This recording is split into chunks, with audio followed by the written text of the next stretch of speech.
Listen up. There's no more excuses. We're empowering those who want the hustle by exposing the status quo. The days of ordinary are over. It's time to crush mediocrity and start discovering your greatest potential. Welcome to the Hustle Nation. To the Hustle Nation. To the Hustle Nation. To the Hustle Nation.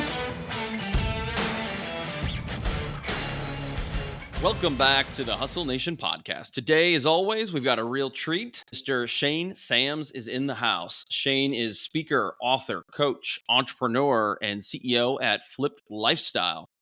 Shane, I don't know if I told you this before, but I first came across you through the Pat Flynn Smart Passive Income podcast, 10, 12 years ago when I was finally getting into entrepreneurship.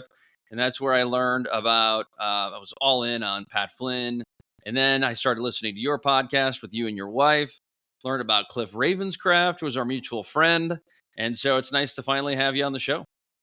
Man, it is great to freaking be here. That was like a blast from my entrepreneur past, because I like to say that Pat Flynn is the guy that launched 1,000 flipped lifestyles, because without that dude, would any of us be in business? Would anyone have an online business if it wasn't for Pat Flynn at this point? And then Cliff is also a good dude, man. When I first got into entrepreneurship, I live in Kentucky, and let's say it's not a bastion of online business. We have hamsters running our internet in Southeast Kentucky, so we can barely get on the internet, boys, is what I'm telling you. And but I was looking up entrepreneurs who lived in Kentucky, found Cliff. I emailed that dude, and man, he wrote me the most beautiful, thoughtful, long email back. Had no reason to do it. It was at the height of Podcast Answer Man and all that good stuff. And got to meet that guy in person, hang out with him, just made a real good, mental, spiritual, personal, human connection. And those are two good humans, man. Good ones to follow. Yeah, no doubt. Well, speaking of Flipped Lifestyle, it's a pretty interesting story, and it's not just you. Your wife is a big part of this too. So feel free to insert her if and when necessary or possible. But tell us a little bit about your journey, because I think it's an interesting story. I do. My wife Jocelyn is my business partner. She is COO. I'm CEO. She keeps the trains running on time, and I run them off bridges. That's pretty much how we roll around here. And we get a lot of comments too. Like, people always ask me, like, how do you work with your spouse? Like, aren't you together like all day, every day? And I'm like, yes, that was kind of the goal when we were trying to quit our teaching jobs. But we have a little saying around here that most of the time we bring out the best in each other, and occasionally the worst. And you know what? That's a good mix, man. You can do some stuff with that, right? But my journey, the nutshell version is, we started out as school teachers. I was actually a football coach and a history teacher back about 12 years ago. That's the prehistoric times of online business. And I would probably still be a teacher today if something hadn't have happened. One day I was dropping my son off at a daycare center. We're just working family. I had to drop our kids off every single morning. And my son told me that one of the workers in his daycare was scaring him. And I asked him, why was she scaring you? And my son looked at me, 3 years old, and said, she locks me in a bathroom and turns out the lights. Oof. And at that moment, I knew something was wrong, like something was going on. And we would find out later that there was a lot of horrific torture and punishment going on in this daycare center. Kids were being thrown down on floors and sat on with beanbag chairs. My son would have potty training accidents, and this lady would lock him in a bathroom to punish him for hours at a time in the dark. Now, I didn't know that at this day. I just knew that I needed to investigate the situation. But the problem was, school had already started, and we had a policy that you couldn't get a sub once school had started. I had no proof anything was going on. And my boss at the time looked right at me and said, I know your son needs you, but your job needs you too, and you're going to have to handle your personal problems after work. Wow. And that made me realize in that moment that I had traded my freedom, my life, my time, my children's safety away for the illusion of a paycheck, for the illusion of safety, money coming every couple of weeks, the illusion of health insurance with a deductible so high you couldn't even pay anything anyway. You know what I mean? And I I actually did not listen to her that day. I got pissed off and I just stood up and left. And I said, I'm going to take care of my son. And I left work that day, got in trouble. I actually got written up for doing that. And that lit a fire in me, man. I remember looking in the rearview mirror of my car, driving back to my son and saying, this is not the way you need to live. I've got to find a way to sign my own checks so that nobody can tell me how to spend my time. And that's kind of what started our entrepreneurial journey. Now it went on I won't go down the whole mountain slide here, but it went down this lots of failures, tried a bunch of things. Nothing was working. My wife was about to kill me because I was the obsessed husband entrepreneur guy at all times. And then one day, a blog that I had written, I was trying to do a blog where I took pictures of my kids. My first website was called toddlerapocalypse.com. And I would share stupid stories about my kids being ignorant and breaking stuff and all that, right? And I was about to give up, man. And I was like, this is bull crap. That Pat Flynn guy's full of crap. This is no way. This is real. Like, people aren't really making money on the internet. And I logged in one day, and instead of a zero in my ad account, there was 11 cents. There was a dime and a penny. And I was like, Jesus Christ, this is real. You can make crap and money will come back. And that was the first domino in my wife, Jocelyn, actually believing this was possible. And we started this company called elementarylibrarian.com. And we started creating lesson plans for libraries because we saw a hole in the market. There was not a lot of stuff out there where companies were selling stuff to teachers in the library, especially because most people don't even know librarians teach, but they have lessons every day, and they got to teach kindergarten in the morning and fifth grade in the afternoon. So they've got a lot of prep work to do. And we launched that company, and I think it was 2012. And by 2013, a year later, we were making more money on that website in a month than we made in a year as school teachers. So that company led to, we started cloning it. We did a history version. I was selling playbooks to football coaches. Like, we just started adding all these revenue streams, and that led us to quitting our jobs. Now, how that leads to Flip Lifestyle is very interesting, because if you quit your teaching job in a small town in Southeast Kentucky, people are going to look at you funny when you go to church on Sunday morning. You know what I'm saying? I mean, everybody was like, are you all getting divorced? Are you on drugs? Like, are you falling apart? And we're like, no, things are great. You have no idea, right? And everyone asked us, like, what are you doing? And one friend we had pulled us aside one day and said, how did you do that? I want to do it too. And we actually, within 3 months, taught her how to create digital products, how to market them online. And she quit her job. And that made us realize, holy crap, we've got something different. We're a husband and wife. We really care about people. We can take care of people. We can teach them how we do it and how we create our own paycheck. And then that led to talking to Pat. Pat brings me on the podcast. I somehow had the savvy enough to launch Flip Lifestyle on Smart Passive Income back then. I was like, we should just open a membership on the back of this. And 120 people joined on our first webinar, paying us every single month. And we were like, we're on to something here. So that's what led to Flip Lifestyle and kind of kicked off the last decade of our life, where we've been helping people make money online. I mean, technically, you should thank the people at the daycare for doing this. I mean, in a weird, twisted way, it's like, because of that. Here's what people need to start looking for in their life. Stop looking for the things that are going right and really look at the things that are going wrong and embrace it and feel the anger and feel the anxiety and feel the depression, feel all those emotions, and realize those are fuel. Those are motivators. Those are the things that make you happen. I have yet to meet an entrepreneur that was just, I'm a dreamer and everything's going to be okay and I just want to change the world. That is such BS. Like, a catalyst is always required. A problem must appear for a story to start. And when you look at your problems that way, they now become benefits, not good things, but they become benefits in your life. And I think that all things happen for a reason. The universe aligns for our good.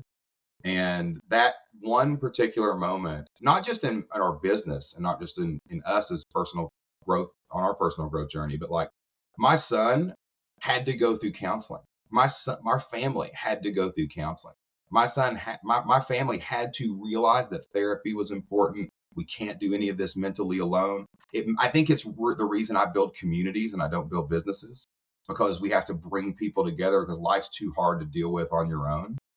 And my son's a stronger man because of it. He's mature. He can handle pressure. He can handle anxiety.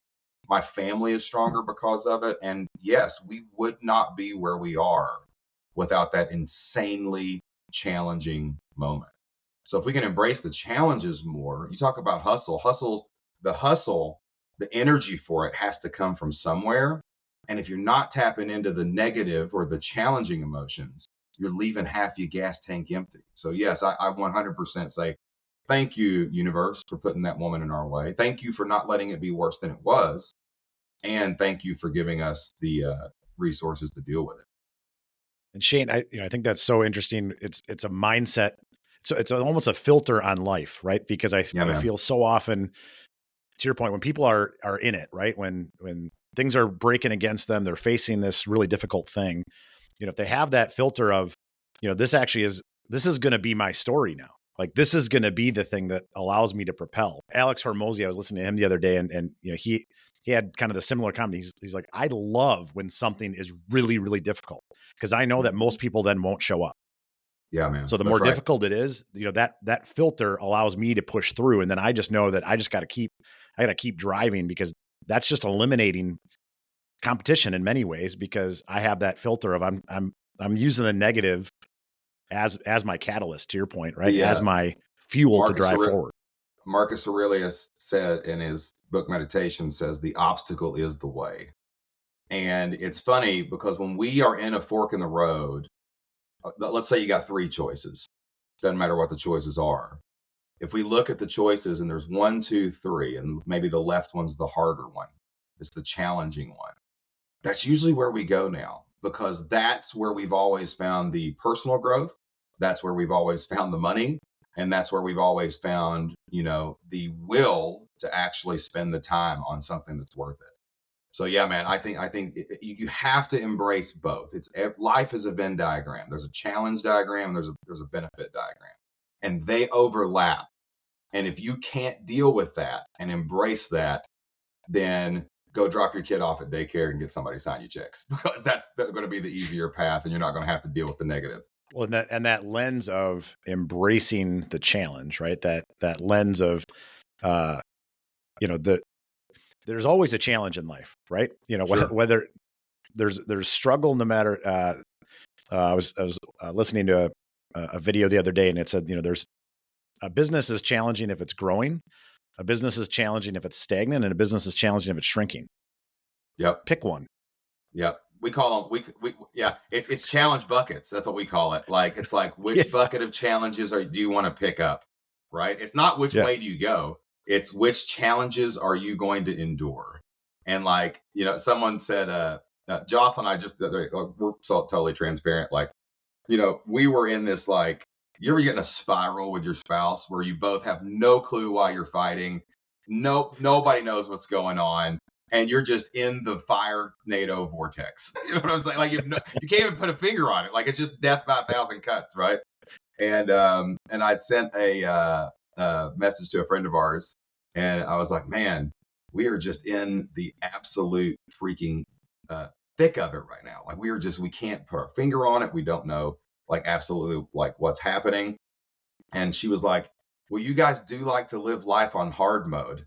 And I'm like, yeah, we kind of do. Like, we turn it up to Slaughterhouse or whatever those old shooter games were, because it's just too boring on the lower levels. You know what I mean? Shane, what's interesting about conflict and challenge I've found is that a lot of people are very conflict avoidant. But yet, if you were to look at solving a conflict versus signing a new client, there's joy in both. But I think if you were to compare them and say, which one brings you more joy? I would argue that solving conflict brings me more joy than just signing a client, because you can do that almost any day. But the fact that you and another person or multiple people could work through a challenging problem, that, to me, that's why I think we need to embrace failure and challenges more than ever, especially as entrepreneurs. Yeah. What do you think about that? Well, we learn a great. We go to we do a lot of personal growth. I probably spend actually. It's funny when you first start out in business, you'll spend a lot of money like going to live events or hiring a coach. Everybody should have coaches, and you'll get these tactical, strategic, businessy things. But in our journey, and I wish I'd figured this out sooner. This only started about 4 years ago. We started moving toward more personal growth, where we spent our money to like invest in our time.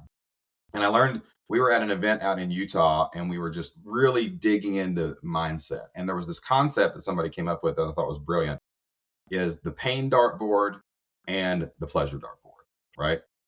And the goal in life should be like if you aim for the less pain dartboard, sometimes you're going to hit the bullseye and have less pain, but sometimes you're going to miss the dartboard and you're just going to have more pain. But either way, you're getting pain, right?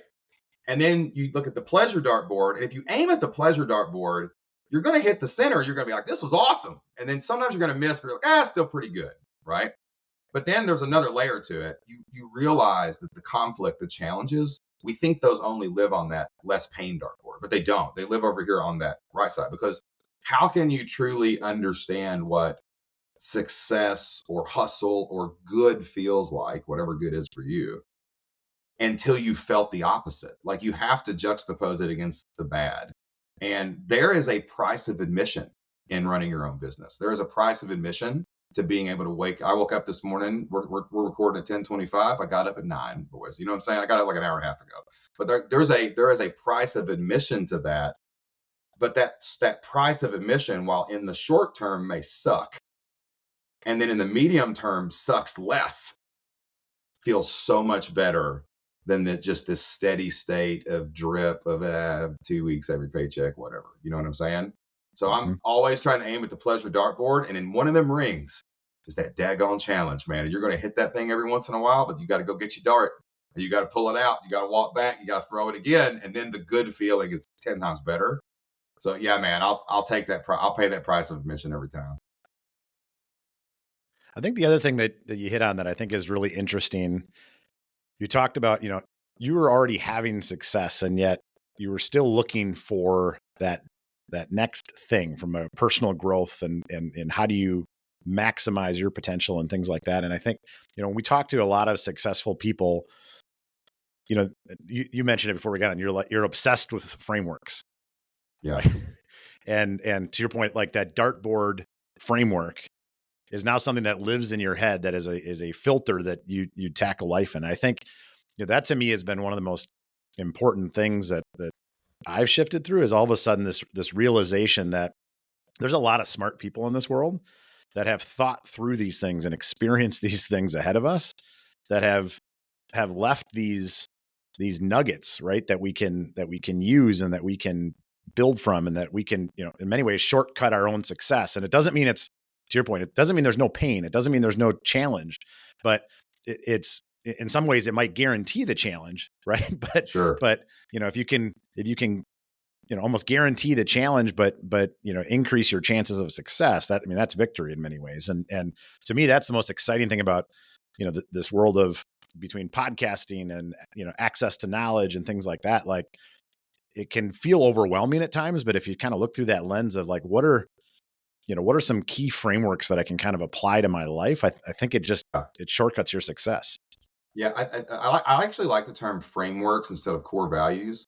Like core values shift. Like every 10 years, every cell in your body almost replaces itself. So literally, you're not even the same human you were 10 years ago. Your spouse is not the same person. Your customers are all different, and everything just evolves so much. And core values, I feel like, are almost like religious dogma to entrepreneurs. They want to just, this is who I am, and I'm this way forever, and I'll be this way until I die. And then they're bitter and they're mad. I hate each other, right? But like, if you have these nice like frameworks that can kind of guide you through any season of life, like, you're going to do a lot better. And those need to be a little more open-ended than I think than most people say. Like, yeah, we've all heard this question as entrepreneurs or podcasters. Like, you're starting your business, you're doing your thing. You ever heard this question like, hey, what do you want? Have you ever heard that? What do you want? If you'll just pick that one thing you want, everything will fall into place. That is terrible advice, guys, because I am 46 years old and I still don't know what I want to be when I grow up. Okay. And I have just come to terms with that. So what Jocelyn and I, what we say in that framework is, what are we curious about? Now that leaves room for growth. That leaves room for evolution. That leaves room for change. And you can always be curious. That can change quarterly. That can change annually. And that will still guide you like to where you want to go. It's like driving a car. All you need is the headlights right in front of you. And if you can just be curious about where you're going, you'll keep moving in a direction. And a direction is usually better than the direction, because the direction you may show up and it's wrong, right? And I've kind of layered in like all these little frameworks for me. That way, no matter what I'm curious about, I can do it. Like one of my acronyms that I use on my podcast is CPR, consistent, prolific, and relentless. Okay. I know that whatever I do, if I'm consistent, which to me, let's just take a podcast, for example. If I'm consistently releasing episodes every week, eventually I'm going to have more podcasts than anybody else, because most podcasts stop around 10 episodes. So that's my first goal, is just be consistent for as long as I can be and see what happens.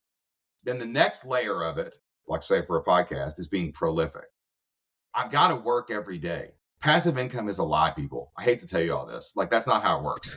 And like you are going to have to work every day. That's the way it works. Okay. So that means I have to assume that I've got to be prolific. I've got to do something every day to drive something forward.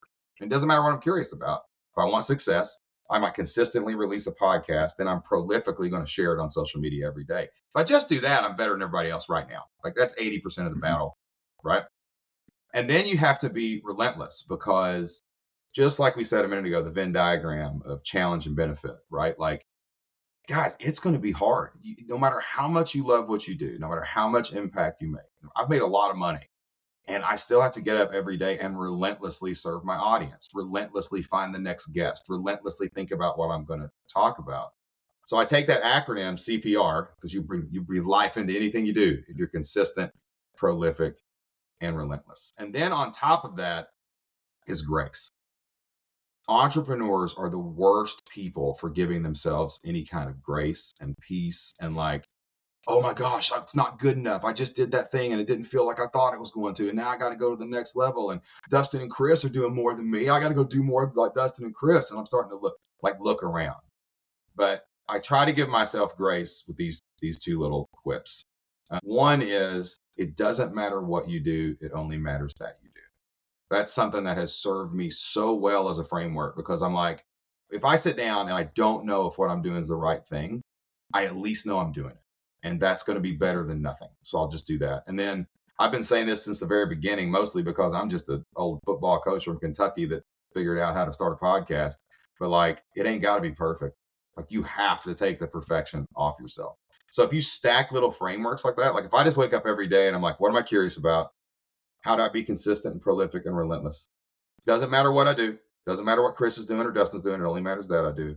And whatever I do, it ain't got to be perfect. I can lay that framework on anything I do for the rest of my life. I have no pressure that I have to be the person I'm going to be at 56 that I am at 46. And I can actually get about the business of hustling and growing my business. So yeah, man, you've got to have frameworks like that if you're going to make it for a long time in entrepreneurship. My buddy had his 11-year anniversary this morning of quitting his job. And we were texting each other, meeting this little thread I'm in my mastermind.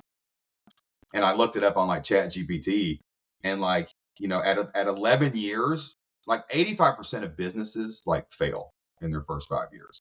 But some of those entrepreneurs keep going, right? So if you look at the actual data that we have, only about 30% of entrepreneurs make it to a decade, right?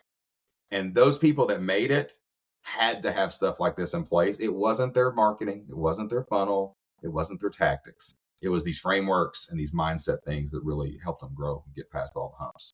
What's up, listeners? We've got some exciting news. We're launching a community. It's a private Facebook group called the Strategic Sales Accelerator. And we'd like to invite you to be a part of this exclusive group of sales professionals, executives, and business leaders. Members of this group will gain access to exclusive content, trainings, and webinars. Our content is designed to help users gain clarity and connection to the result. build efficiency, and ultimately attract more qualified leads, build more authority, and generate more sales, all without sacrificing burnout. We understand that rising tides lift all boats. And if you're interested in being a part of a community that's as hungry as you are, I encourage you to check out the link below. It takes just less than a minute to apply. So what are you waiting for? Click the link below and jump in now. Now back to the show.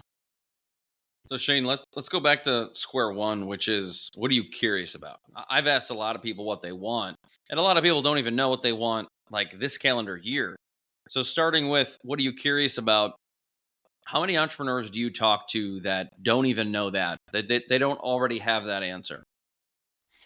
It's funny because I'd say we teach a lot. We've had like 6,000 members in our Flip Lifestyle community that have started, built, grown online businesses based on podcasts, memberships, courses, whatever. Like, it's all these people. And I would say all of them.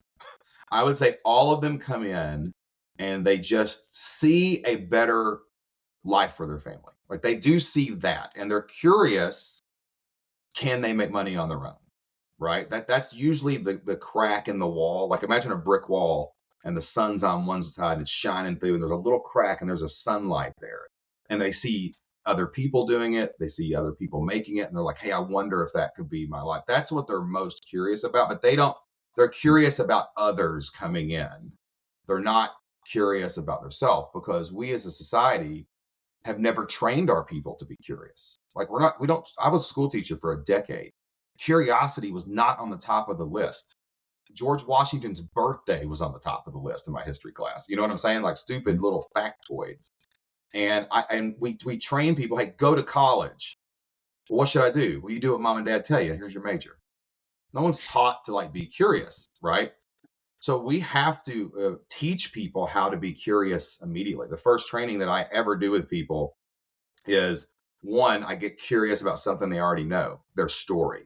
I'm obsessed with people's story. I've told my story on hundreds of podcasts and dozens of big stages and speaking, and I tell the same story every single time because I got really curious about the story that I already had. People can usually wrap their brain about what got them to today, right? And once they get curious about that and they can unpack that and they see, holy crap, I have done hard things. I have made it to this point in life. I've never starved. I've never went hungry. I've somehow figured it out. That gives them just enough courage to get curious about the future. What could I do? What could I start? What could I be a part of? So curiosity has to almost be taught. If you're a coach, if you're an entrepreneur, whatever you teach online, you've got to teach that process of curiosity. And I find the best way to do that is through stories and ideas. Like, everybody's got stories and everybody's got a voice in their head talking to them every day. We're all crazy. The only difference between us and the crazy people is they say it out loud. Okay. We just say it in our head. So I try to get people to say it out loud. Like, let the crazy come out. Like, greatness flows through your lips and your fingertips. So we need to get this out of your head.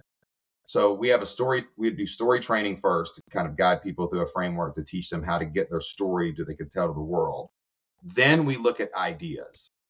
But I don't just look at random ideas.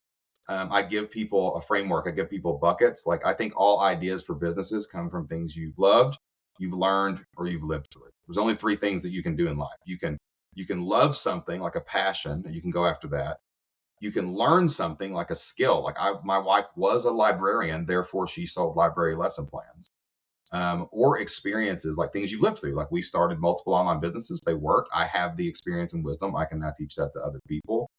So we just focus on curiosity from the past and the future so that we can ignite that fire, man. Because you get somebody curious and obsessed with something, they're going down the rabbit hole and they will not be stopped. And that's a whole lot easier than, I want $1 million. That sucks. You're not going to do anything with $1 million. Come on. You can spend $1 million real quick. I've done it. So. Shane, I'm reminded of the ancient philosopher Ted Lasso, right? When he makes the right. statement from Walt Whitman about, be curious, not judgmental. Yes. And, it's funny because actually Steve Jones, who also was on our podcast when we were talking just a few weeks ago, and he was talking about how, just all the thoughts that go on in our brains in a given day and how many, how the overwhelming majority of them are negative. And you think about in the world today, I think so many people because you have that negative thoughts in your head, people lean towards judgmental. And, to your point of like, how do you free up that space to be curious? Is just anytime you see yourself going down this judgmental space, if you can just flip it to being curious. Yeah, right. There's no saber-tooth tigers anymore, people. Let me explain that to you. We live, most of us probably listen to this. I'm sure there's a worldwide audience for this thing, but like most of us live in either America or a country similar enough where there's not saber-tooth tigers. There's not people waiting to just like take everything you have. We have some protections for that. And it's almost impossible to starve to death, especially in America, right? Like risks are okay because the consequences are not as bad as they used to be. But our brains are still looking for the snake, looking for the saber-tooth tiger. And you can make really mundane things feel existential really fast if you're not careful. Like that's the work. Like that's where the work actually lives, is to understand true reality, right? If you fail, that's okay. You've got experience. You're starting from experience, not from the beginning. If something hurts really bad, you're not dead. It's okay. You can make it hurt less. And like that's whatever our goals are, like that's what we have to remember, because that voice in our head, man, is going to make, your wife says something to you and you feel unconfident, and now you have no confidence, and it's just going to spiral out of control. But really, she was just saying sound waves out loud. It didn't have any actual effect on you. Like I wake up some days and I'm like in a bad mood, and I'm like, I have the same amount of money in my bank account as yesterday. My kids are not in a hospital with cancer. Like I still have a business. Like what am I doing? Why is today different? It's because I listened to the judgmental internal critic. That's exactly what. Nothing changed in reality except for in between my ears. And we got it. I'm not saying I'm good at this. I know I sound like redneck Yoda right now talking about all this crap, but I'm talking to myself because I'm trying not to like make myself on a pedestal here. This is a fight for me every morning, just like it is for everybody else. I've just got more reps in the ring, and people got to get the reps in the ring. You got to do it. You got to face it in the real world. You got to keep telling yourself every day everything's okay. And it's just as good as yesterday. And it may suck right now, but it'll suck less by 5 o'clock if I'll just get consistent, prolific, and relentless. And that's what kind of drives me forward. So, but these are hard lessons learned through life. It's not like you just like think this stuff up. You got to have the scars to remember that you can survive. Shane, let's go back to storytelling. I think storytelling is so important in business, entrepreneurship, sales, marketing, leadership, whatever. If you look at some of the people who are most successful, more of them tend to have a good story, good stories, more importantly, or are good at telling stories. And to me, if I look at entrepreneurs that are compelling, that are interesting, that, have gotten my attention or have gotten my business, a lot of it's because they had a really interesting story to tell. And that tends to cascade into marketing. And obviously, marketing can either be good or bad, right? There's a huge gap in there. But how do you go about helping entrepreneurs? Because obviously it's a big part of what you do. It's a big part of what's made you compelling. And, 12 plus years later, after listening to your story on this PI, it stuck with me. So I have a saying, everyone's life story is Lord of the Rings. If you just tell it structurally soundly, if you can just figure out the high points that you need to tell, everybody's story can be epic. Like my story actually is, I was a teacher, something bad happened at a daycare, I started a business and it worked. I mean, if you just tell it like that, it's going to be terrible. You know what I mean? So like you have to go in and like actually think about your story. I literally think that the story of your business and your brand and its birth is the most important asset in your business. I don't care if you own a skyscraper. Your story is the most important thing. Like when I say I tell the same story everywhere I go, and I've done it for 10 years, and it gets old sometimes, right? Like you're telling the same story just for you everywhere you go.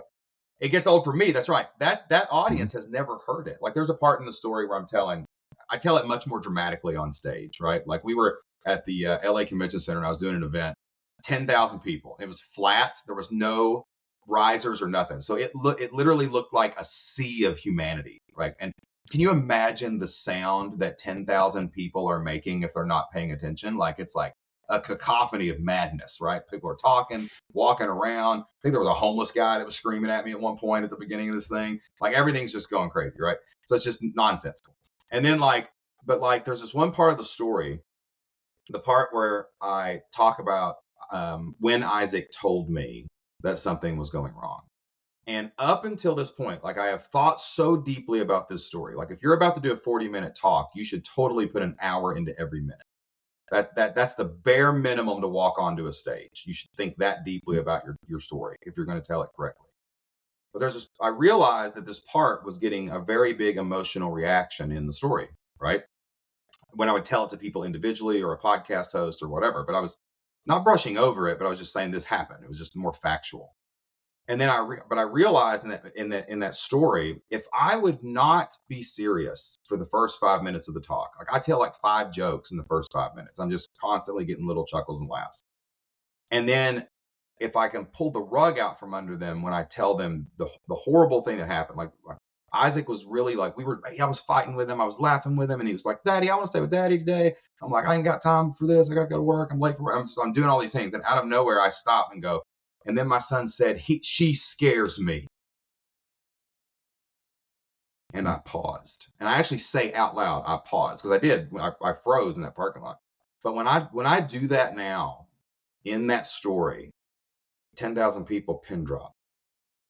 We actually call it the pin drop. Like everybody it takes the air out of the whole place, because I've thought so deeply about where the emotions need to hit. Because all sales, all marketing, all promotion is emotions.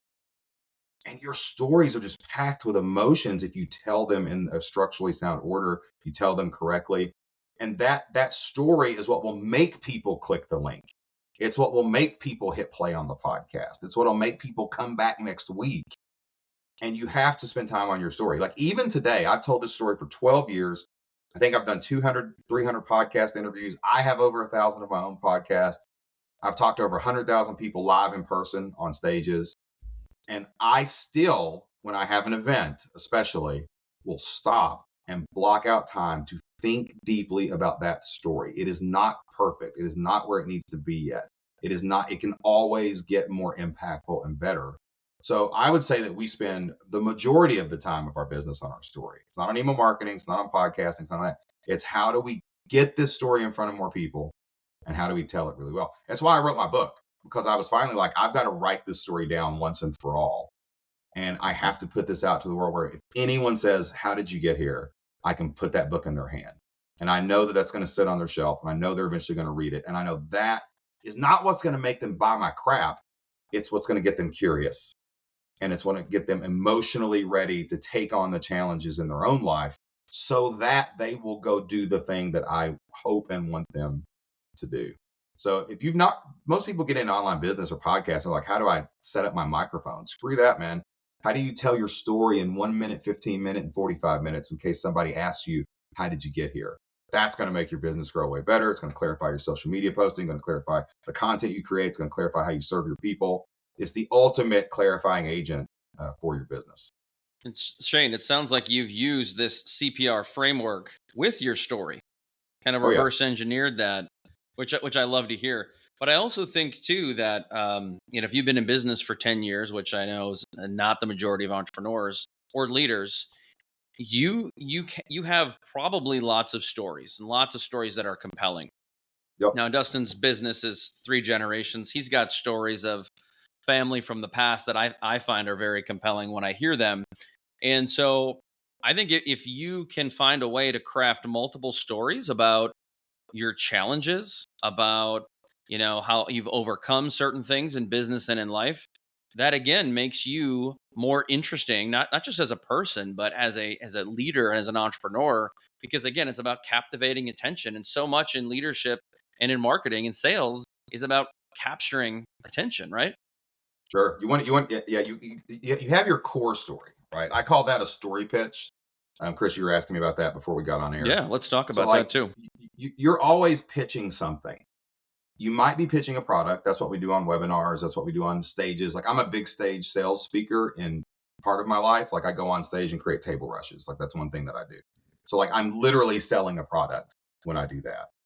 But I'm also, every time I record a show, every time I post on Instagram, every time I do anything, I'm actually pitching some kind of idea. So like you need your core story pitch. You need your core story that you tell everywhere you go. That's the story I tell first. But you do need other stories, and those stories need to show bad things happening. Like boring movies are they fell in love, nothing went wrong, and everything lived happily ever after. Like, no, they didn't. We don't care, right? People want to hear disasters. And I have a simple framework. I won't go through the whole thing right now, but like basically, I always try to have some kind of context. I call it a prologue. You need a once upon a time or a long, long ago. You got to have where the story starts. Then you got to have a problem that appears, right? And then you got to solve the problem. And once you solve the problem, you've got credibility with the audience that you can help them solve their problem. So it's just a real basic framework of how to lay out any story. So let me tell you a story that happened really quick, and I'll show you what I mean. So like, if I've already told an audience my story, I need to tell them new stories because they're not going to come back if I just keep saying the same thing over again. So I try to turn every horrific thing that happens to me, like my worst fears, my worst mindset issues, I want to turn those into great stories because they're hilarious when you look at them in hindsight. Going through it feels like you want to die, but they're not good. So I was, a few weeks ago, I've been a speaker now for about 4 or 5 years. I got into speaking about 4 or 5 years ago. I've become a very well-known, like, big stage speaker, and I've been being asked to MC a lot, right? Like, come and run the event because I'm kind of like the every man that can get up there and just talk funny and keep the show together, right? So I was MCing this event, 3,000 people, Cincinnati, Ohio. Day's going flawless, boys. I mean, we're just running up the clock at this point. We're an hour left. I've just sailed the ship through the storms. I mean, everything has been perfect to this point. Jokes landing, people crying when I want them to cry, people cheering when I want them to cheer. I'm like, we got this. So we had to rewrite the last part of the show because Marcus Lemonis was the keynote guy, and we had to get him on an airplane or something. You know what I'm saying? Yeah, he's a good dude. He's a really nice guy. And like, so he was the last guy. So we're like, all right, we got to change some things. Had to cut a musical thing. Had to whatever. But this is backstage at a live event, baby. We're calling audibles. It's like a football game, So got it under control. Everything's fine. Well, this legendary speaker goes out there. I'm not gonna say his name, but this legendary speaker goes out there. He's been around since the 70s. Spoke for Tony Robbins. All these people. And I've heard this guy speak. I consider him literally. This guy's a mentor, man. When I became a speaker, he's like, I don't even know what you're selling, but I'm gonna help you sell it, baby. Let's go. And he was like, he took me under his wing, gives me all this advice, and just. I have so much infinite respect for this guy, and so does the industry. So he goes out there, and I'm standing with the producer, and I hear this roar of the crowd. I mean, it was like a standing ovation type cheer, and that's what this guy gets every time he walks out on stage. But it was like 2 minutes early, but this guy normally goes over, right? And nobody cares because he's awesome. And I look at the producer, I'm like, oh crap, is he done? Because I'm supposed to go get him off stage, and he goes, go, go, go. So I run up the catwalk and I look out, and this guy's 6'3". He's out there talking. He's waving at the crowd. The crowd's standing up. Everybody's cheering him. He's going, thank you. Thank you. Now, to me, that looks like he's done, right? I mean, would you agree that sort of looks like he's finished? Yep. I mean, he's waving at the crowd. They're cheering. I go out and I'm like, everybody give it up for him. Give it up for him. He looks back at me and he smiles, and he just was a pro. So he just walks off. And then I get out there, I start doing the segment I'm supposed to do, and I'm supposed to throw to a video. I go to throw to a video, and a 3-minute timer comes up. And I think to myself, now this is the dream where you're standing naked in front of the classroom, boys. I'm standing in front of 3,000 people. That was not what was supposed to happen. And then I look down, and there's this amazing woman that she worked for me in my seminar company, and she's squatted down by a table, hysterically laughing. Dying laughing, and she looks up at me and she mouths, he's not finished. He wasn't finished. He didn't pitch. And I was like, oh dear. He was supposed to do a table rush. He was supposed to pitch. And I thought he was done and went out. And I was like, oh my God. This is my worst case scenario too, by the way. My greatest trauma in life is being embarrassed. It's my greatest fear, which is crazy for what I do for a living. But like, I hate being embarrassed. Like it's my one thing that like really crushes my soul. And I'm like, I can't panic. And I went ahead and did the pitch because I knew what it was, started the thing, and I said, we'll be back in 1 minute. So I walked back, And the producer's going like this. And I'm like, what happened? And he goes, he wasn't finished. I go, what was he doing? He had stood up the veterans and was honoring the veterans one by one, saying, thank you, thank you, thank you. And this is like a conservative kind of businessy crowd. And I'm like, I just interrupted everyone's favorite speaker in the middle of him honoring the veterans one by one before Great he job, pitched Shane. the product that pays for this event. Oh my word! So like that, like see, but that you can feel the anxiety right now in me, and then probably at home people are going, "Oh my gosh!" Right? But that story ends with, like if I was telling this on my show, I did an episode about it. I was like, "But I survived. I literally had to put myself in an arena where my greatest fear could happen to prove to myself there ain't no saber-toothed tiger. It's okay. They still called me back. I'm going to doing 2 more events for them. Everything is going to be fine, right? But if you can tell that, like if I just told you, hey man, I know you're afraid to be embarrassed. Go do it anyway.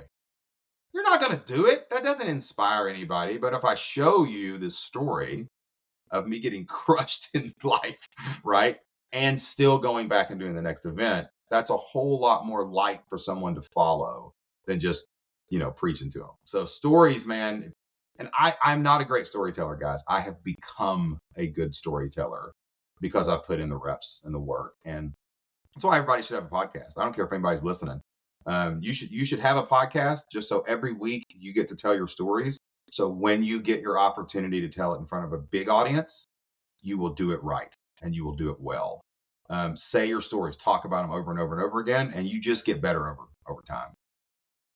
I love that you say stories. Obviously, you got to start with one, your formal story, but core story pitch I think is the most important one.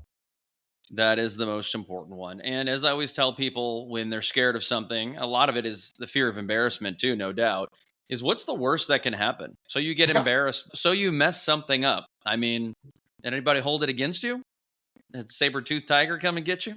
No. Even if they did, even if that organization said, yeah, thanks, man, but that was just too big. That was just too much. That was just done. 99.9999999% of the humans on earth did not see me screw that up.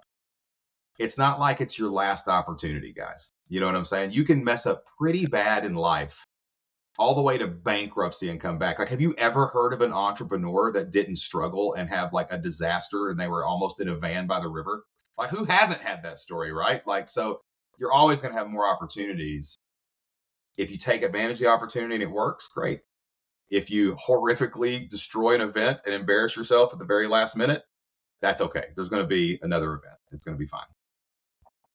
Shane, tell us a little bit more about Story Pitch. You mentioned earlier on that that's a kind of a newer product for you. Tell us what that is. So as we first started out, the idea thing was very clear from the beginning that people needed to find their idea for a business so that they could get obsessed with it and they could actually have the will to go build a thing they wanted. But as we did live events, we had a seminar company out of the pandemic. We launched a seminar company and we were doing events like 3 times a month, like all over the country. And every week I would have 200 or 300 people in a room. And I started realizing that every time someone came up to me and I said, what do you want to do? The first thing they did was try to tell me their life story. And, it was very like clumsy. And it was like, I was born on a winter day in Texas, whatever it was. It started way too early and didn't really get the point across. But I realized that everybody had these stories baked in them. They just didn't know how to tell them. But everyone that we taught how to tell a story, I won't say everyone because not everybody wins, but like most people who succeeded with what we were doing, they were the ones who we really dialed in their story. We dialed in like why you solved this problem, how you solved this problem, and then we taught them how to articulate it out in the world. And as I went through the process, like I'm an accidental speaker. Like I was actually like partnered with a company to be a fulfillment brand. And once they heard me tell my story, because I had 1,000 reps on 1,000 podcasts, they were like, wow, you're a natural. You need to get up and tell the story in public so that people can hear this. It started clicking to me that the story was the first domino. And you can't start the dominoes without the first domino. So I started looking at how I told my story. I started studying stories like Joseph Campbell, There's a great book called The Science of Storytelling by this guy, I think it's Por, P-O-R, something like that. No, Store, S-T-O-R-E. And like, I started realizing that there were commonalities between my stories, Lord of the Rings, freaking Little Nemo. Like all these stories had these really common elements. But most people were teaching story in a way that was very complicated, right? It's like, well, you have to return the torch and you have to go to the adventure call and all this, like, you got to leave the Shire. And I'm like, I'm a guy from Kentucky. This is stupid, man. I got to figure out a simple way I can understand this, you know?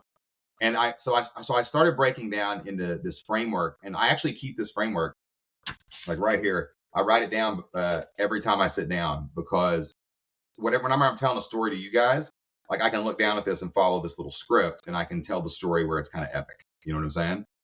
And as I put this together, I realized that anyone could use this story pitch framework to pitch their ideas, to pitch their keynote, to pitch their product, to pitch their service. Started teaching this to other people, did a little beta group. Had this one woman go out. The first woman I ever taught how to do this, she went and did a webinar and did like $55,000.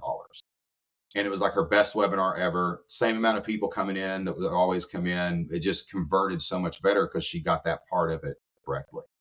And the simpler I made story pitching, the more money it made me on stages, right? And the story pitch framework basically goes: prologue, once upon a time, a problem appears, and an element I discovered, well, maybe not discovered, someone else has probably figured this out too. Most stories stopped at the problem appearing, and then the hero just started taking action. But what I realized was that I made a decision in a car to quit my job, and that actually started me taking the action. People forget in their story that they made a decision to solve that problem at some point. And if you want any kind of persuasion to happen, you have to model decision making. I decided to do this. You have to really emphasize, I decided to quit my job. I decided to launch a business. I decided to walk out there and get him off stage, right? Something has to decide to do it, or the action doesn't start. And then all stories, like, people get this so complicated. All stories are just, because of a decision, I took action. Describe the action. And then because of that action, you're going to make another decision, and then you're going to take action. So in your stories, if you're modeling decision making followed by action, well, at the end of your webinar or the end of your podcast, you're going to say, hey guys, you decide to be consistent, prolific, and relentless. And now you go take action. You decide you want to start an online business, and you take action and come buy my product. So I base these story pitch frameworks completely on, I'm driving the story with action, but I'm always showing those decision points along the way. And that's what I think people leave out, especially in sales. So that's what story pitch really is. I love the word pitch because pitching is sales. But man, if you say words out loud, don't you want people to hear them and use them? You're always pitching all of your ideas and everything else. So that's what story pitch became. It was a decade of me talking too much every day, telling stories everywhere I went, and then stopping to look at what I was actually doing that was working, because I had no idea in the beginning. For 6 years, guys, I was fumbling and stumbling forward. And then I stopped and looked at it and said, oh, this is what's happening. And now I see it everywhere. Like I can barely watch a movie anymore, guys, because I'm just like, okay, he made a decision, he took an action. There's the next decision. Oh, here's the decision point. Wonder what he's going to decide. Then he takes action. And you just start seeing this flow everywhere you go. But if you can harness it, I mean, you really can't be stopped, because you've got something to say, and it's something people love to hear. I love that. Folks, go check that out. Shane, give us a quick rundown of Flip Lifestyle and where they can learn more about the business and the podcast. Yeah, man, check out, you can go to shanesams.com. That's the easiest one to spell. In hindsight, using Flipped, where I have to say FLIPPED lifestyle.com to make sure people spell it right, was probably not the best brand choice back in the day, but you know what? We're going with it. It's a name, it's a household name, right? But over at Flip Lifestyle, what we do is we help people make money online and build a life of freedom. The membership model is what we focus on, because all you need is 100 people to pay you $50 a month. You make 60 grand a year. You can live on that. 200 to make you 120. So we really focus on recurring revenue, membership model, and just taking those God-given gifts that you already have and getting them out to the world and helping people and making money from it. We also focus a lot on personal growth. Flipped Lifestyle is not just learn how to start a business. My mental health journey over the last 4 years has empowered me and freed me in ways my business never did. And we are really into childhood trauma, getting over that stuff, letting the past go, building a better future based on what you're actually curious about. So Flipped Lifestyle is a holistic entrepreneur brand, and you can find that over at flippedlifestyle.com. And we hang out at Instagram at FlippedLS. That's the best place to hang out with us. But yeah, man, we help regular people start, build, and grow online businesses and tell their story to the world. And I'd love to help anybody out there who needs some support doing that. Is the book now available on Amazon? Well, as of this recording, it is not. It comes out in October. It's called Earn More, Live More, How to Make Money Online and Build a Life of Freedom. It's all about freeing your time and building margin in your life. We want to get people to a point where they can control every minute of their day. That's where healing and freedom is actually found. And it's coming out really, really soon. The book also features 16, I think, case studies from Flipped Lifestyle, people who went through our community. We've had people start businesses doing everything from, there's one guy raises chickens in his backyard, and he has a podcast where he argues about raising chickens, and he makes $100,000 a year just teaching people how to keep chickens alive. It's the most, you can make money in the most preposterous ways, guys, if you would just get up and go do it, and we can show you how. Yeah. That's amazing. Love it. All right, folks, go check it out. Shane, thank you so much for being here. Awesome conversation. Really enjoyed that. To all the listeners, thanks for tuning in to another episode. We appreciate the ears. Until next time, peace. Thank you for being part of the Hustle Nation. If you're serious about raising the bar in your personal and professional life and willing to go all in on your success, head over to hustleleaders.com. Here you can get access to our Hustle Productivity ebook, attend our Hustle Masterclass, or challenge yourself to the 30-day Hustle Challenge. Pairing these tools and training with the Hustle Nation podcast will help you advance to a whole new level. Until next time, stay hungry and inspire those around you to hustle.